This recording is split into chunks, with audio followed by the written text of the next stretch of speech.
Greetings, everybody. My name is Vikas Gupta. I'm the Senior Director of Product Management at GlobalFoundries, focused on Silicon Photonics.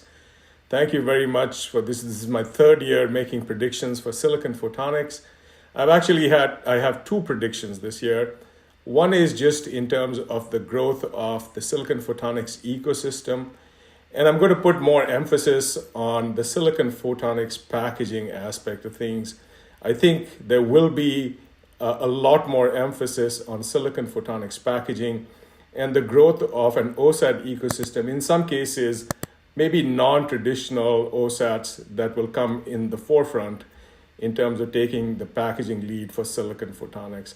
There will also be sort of a cottage industry around this technology associated with IP development, things like fiber supply, laser suppliers, IP development, and test equipment. My second prediction is around the usage and the growth of novel materials, things like thin film lithium niobate or barium titanate or other organic materials. Now, the use or the application is not immediate, but clearly the use of these materials have a longer gestational period in terms of development. And it is important that the industry start looking at these materials to be ready in 4 or 5 years when these materials will be needed. So my two predictions are, again, the growth of the silicon photonics ecosystem and the demand and the development around novel materials.